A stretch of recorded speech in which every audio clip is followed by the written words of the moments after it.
Hello Dieter's YouTube. This is day 7. I am stranded. So it's been about a week now, taken apart the entire hydraulic system like 3 times, and I still haven't figured out what's wrong with the clutch. Okay, so now the bike won't start.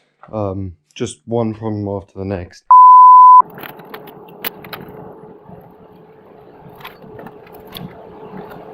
Okay, I got the wheel off. Now it's time to start cleaning shit.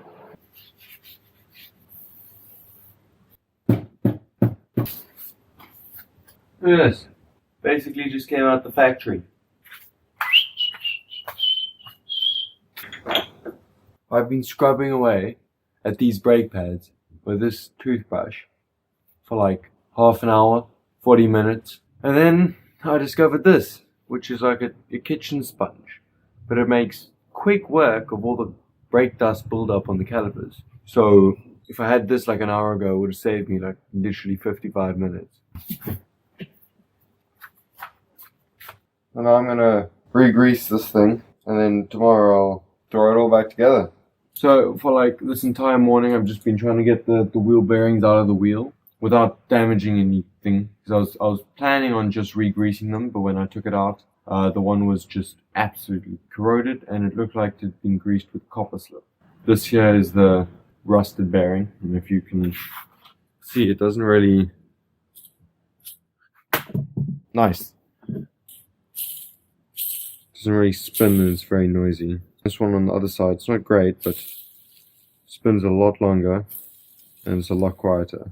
Yeah, there's a part number on the top here, 6905 RS. So I'm just going to try and pop down to the local bearing shop and pick up some more of these. Okay, I just picked some more bearings up at Bearing Man, so I'm going to chuck them in the freezer for a bit because apparently that's what you're meant to do. And then I'll put them in the wheel. Got everything nice and cleaned out of here, and my bearings are in the fridge, so I'm going to heat this up, grab my bearing, and then go to chuck it in.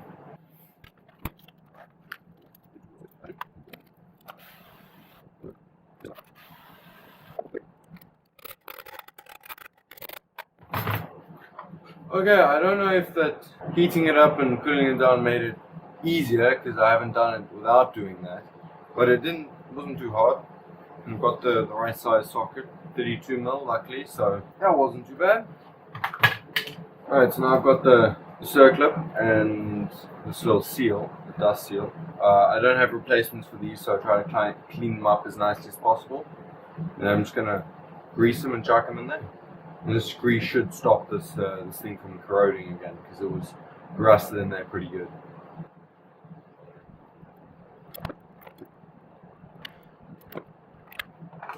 You know what, I don't know if that's the right way to do it or not, but it wasn't going in.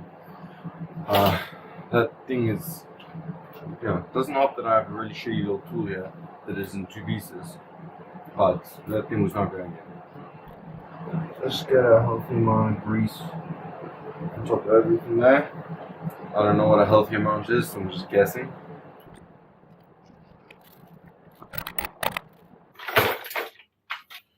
Alright, I got the space in the center there, so the next port of call is to get it on there. That was very not stressful. So, unfortunately, my camera ran out of storage just now, but I've got the wheel back on, and I've torqued down the axle bolt and the pinch bolt on this close side here, and I've attached the brake caliper, but I haven't torqued down the brake caliper or the bolt on the other side. And then when I'm done with that, I'm going to bleed the brakes and, yeah, take it for a test drive.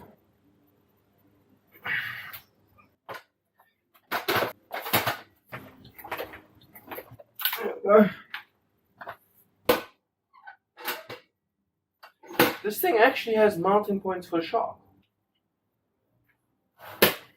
Get a zip tie. Can't find a big one, so 2. Now apparently, the special method to tighten the brakes. Before I do that, let me actually just check what the torque specs are. It says 25 Newton meters, so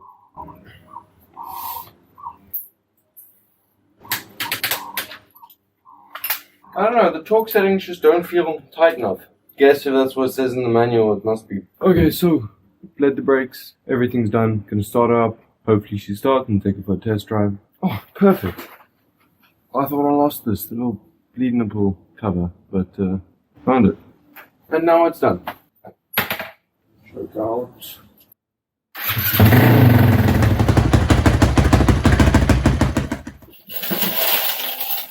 Okay, I probably should have organized this in the beginning when I started working, but I have a checklist now, and yeah, so now I can plan out what I have to do next. So now it stops on a dime, super great, and this bike is so much fun to drive. Oh, first, second, and third, it just wants to wheelie. I didn't even try fourth because I'm gonna put it all together before I go too fast. But I can't wait to actually like have it roadly or be able to take it for a long drive. That's gonna be awesome. So as you can see from behind me, I've started to take. Oh, 1 second, I gotta plug this thing in. Okay, charging. That was overly dramatic. Right, so as you can see from behind me here, I started to take some stuff off. I didn't film the beginning bit or what I've been doing yesterday as well because I honestly just forgot. Alright, so I took everything off the handlebars, just gonna try to loosen stuff up, grease them, torque them, make sure everything works properly up there. Then yeah, so I was messing with the carb settings today, trying to, when I got the bike it was 6 screws loose, which is running super rich I think. Now it's down to 2 screws out and it's been running a lot better. I actually ran out of fuel like a kilometer from my house and I had to push it back, which was not fun at all, but anyways, it works really well after redoing the front. Oh, that's what I did. I picked up some bearings for the rear linkage. So I got rear linkage and rear wheel bearings, like a proper kit with seals and collars and everything, bushings, so I can actually properly rebuild the linkage. I've yet to decide if the shocks are bad enough that I need to replace them, but they feel, I don't know, I think they're good. But I mean, I'll take the shock out and take the spring off and see if they like absorb. Alright, anyways, I'm gonna continue cleaning some stuff up here and then I'll log when I'm find something interesting. Okay, some more stuff has happened. I took off this, which is the throttle, because it looks like it's just in bad condition and it needs some help, and these cables are not very lubricated, so that will need to be fixed. But it's 8 o'clock now, so I'm gonna get some food and go to bed, and tomorrow I'll carry on.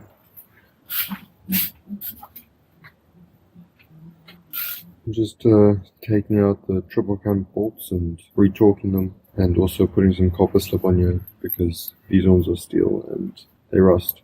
So I've gone ahead and I've tightened up and torqued down this handlebar unit here. So I've got the throttle lying over on that side there. Yeah, this is quite tired.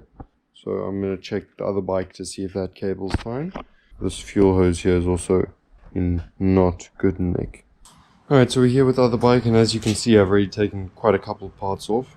So I just took the handlebars off now, they're over there, and I took off all the controls. Yesterday I took off the rear linkage because I wanted to check the bearings, well, the day before yesterday. But the bearings in there are also stuffed, so I got some new ones. So yeah, I've got the throttle cable here. This one hasn't been cut off so much at the end, so I can still have a full length throttle.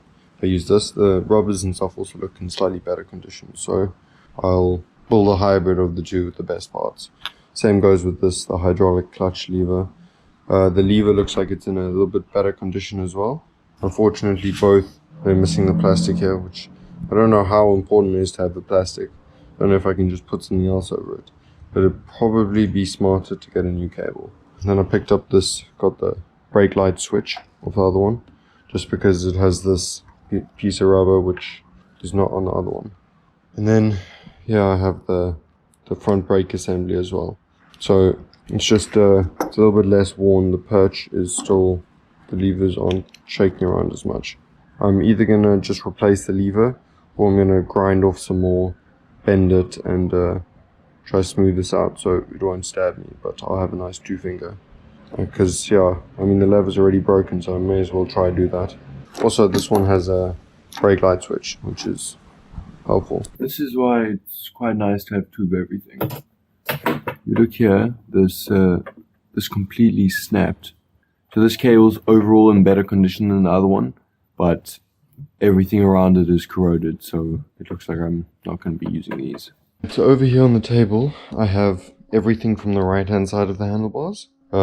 That's a lever that I fabricated from the other one. Just cut the end off, it was already snapped, so I just bent it and shaved it down a bit to make like a 2-finger lever. Here I've got the parts for the brake reservoir assembly, and some of the other parts here for everything on the right hand side of the handlebars. Right side done. Now this is all set up much more to my liking. Everything's properly greased here. I swapped out the handle for the other one, and it's got the 2-finger and set up way more across. This gap here is bigger. So now it's got adequate pull and just an overall nicer feel to it. And I swapped out this tube for the one from the other bike, so it's longer, which is super nice. Cables are lubed, so it's super smooth action on the carb. What I've done here is I've put this back on, but when I connected the clutch again, it didn't work. The wheel it was locked in gear. So I bled the system, but I accidentally bled it with .4 brake fluid, and it's meant to have mineral oil. So I've now just taken everything apart to clean out the brake fluid, and tomorrow I'll find some mineral oil and flush it and put that in. 1 step forward, 3 steps back. Now I've got a clutch problem. Here's the other side of the slave cylinder. As you can see, that temporary gasket has just gone everywhere. I don't think you need a gasket in the slave cylinder though. At least I didn't think you did. What I've done here is the same thing I did with the carburetor. I've taken off the gaskets and seals, and I've just put them in some silicone rejuvenation stuff. This is what I put them in. Liquid moly, not even going to try to pronounce that, rubber care. So this just rejuvenates the rubber a little bit, so it should bring the gaskets back to life a little bit. Hopefully enough to just recreate the seal. I'm just going to reattach everything, and I picked up some mineral clutch fluid. It's a very small bottle, I hope it actually fills it, but this is the only one I could find. Alright, we got the slave cylinder cover back on. Torqued it nicely to tighten a little bit, because my torque wrench doesn't fit on there. And this is the only mineral oil hydraulic clutch fluid I could find. It comes in a weird little bag, which is kind of funny. Alright, so I'm going to fill that up, because it seems like a good idea to fill that up before. Okay, so it turns out that is a lot smaller than I thought it was. So if you're more experienced than me and saw that coming, feel free to laugh at me, but I just made a big mess. Oops. Alright, so interestingly enough, if I hold this in for about 10 seconds, then it does allow a little bit of play in the clutch, which leads me to believe that there is in fact air in the system, because if you think about it, if it compresses that air, it's going to have pressure, but not enough to fully extend the slave cylinder. So just gradually apply pressure until it moves it enough to get a slight bit of movement. So I don't know how there's still air in the system, but the symptoms seem to be air. And it's firm though, which is, I guess, the only thing I can think of is it must be air. Hello Dieter's YouTube. This is day 7. I am stranded, forced to watch Dieter attempt to take this O-ring out of his clutch somehow. It's a clip, circlip. I've got my janky ass tool system. Anyway, that's what the bike looks like, but this is not going amazing. This is the last part of the bike that needs to be fixed, and it's the only part that doesn't want to work. There's way more parts that need to be fixed. Well, day 9, we've now been trapped here. What has happened now? If I knew, I wouldn't be having problems. You see, look, this is the problem. When I pinch it, it goes sideways. I don't think it's meant to do that. I'll report back in day 10. Hello again. It is now still day 10. It's in! Damn. Look, so you know how the other one you kind of like push it when it reaches the end? Yes. So maybe it was overextending and just pushing bubbles in the entire time. Just get it nice and snug and then strip it. Just strip it and then one turn back. That's the perfect tightness. This bike is like 10% done, and we're making very much little progress. So what are we doing now? I'm gonna create some vacuum, and now look, it's sucking air. I don't know. This seems like it is a good thing to do. Good noises? I don't know. I'm not a mechanic. I'm pretty sure YouTube will probably solve your problem in about 30 seconds. No. I spent hours on YouTube. Found nothing useful. Come on, we want air bubbles. What the? No. I saw no bubbles, but there was fluid went up. That's better than fluid going down. Anyway, I'll report back on day 22. So I've now just got a big syringe and I reverse bled it. No ways there's air in here now. Literally, I don't think it's possible. The only place there could maybe be air is in here. Before I attached that, I actuated it and primed it before I put it in there. So unless air worked its way in before I changed everything else, there can't be air in there. So anyways, I reverse bled it now and then normal bled it a bit afterwards and no air came out. The reservoir here is 75% full and there's pressure, normal hydraulic pressure. No air is coming out the top when I do that. It's in gear. So now if I pull in the clutch, you can see it's still locked. I've now zip tied the clutch. And now if you come back here to the wheel, you can move it. It spins somewhat freely. It's not the brake disc because if I put it in neutral, it spins fine in neutral. I got it like this. I would assume that the push rod inside there is worn and so it's not pushing it far enough. But the clutch was working fine beforehand. So I don't think that can be the case. So I don't know, all the parts, the cable have been replaced and there's no leaks. So because this is a self-contained clutch unit, I actually just took this off while it's still connected. It works perfectly fine. You can push it in, and then gravity pushes it back out again. It's probably not gravity pushing it back out, it's probably the spring behind there. So it's been about a week now, and I still haven't figured out what's wrong with the clutch.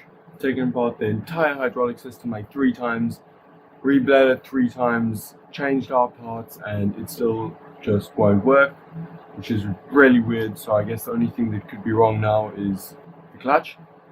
I don't know why the clutch suddenly decided to seize at that exact point. Really weird. Anyways, I got some plastics for the front of the bike, and yeah, they're KTM plastics, but I couldn't really find Husqvarna plastics for this bike. I mean, nowadays KTM and Husqvarna are basically just the same thing in a different color, and these ones look pretty cool. So okay, so now the bike won't start.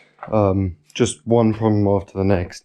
I figured I would let it idle because, you know, that couldn't hurt. Maybe it just magically fixes my clutch. I was actually hoping that just the movement inside the engine, maybe the clutch is just sticking a bit.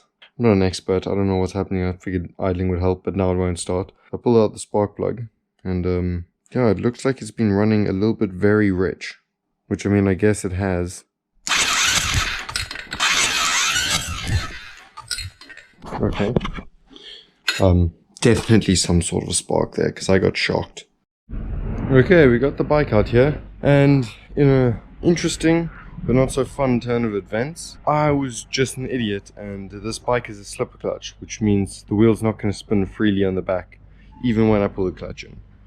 So I actually just started up and tried to take it for a drive, as per my dad's advice this morning, and it works 100% fine. The clutch is perfect, and I've just been sitting here for a week twiddling my thumbs and trying to fix something that wasn't broken. So I guess you live and you learn.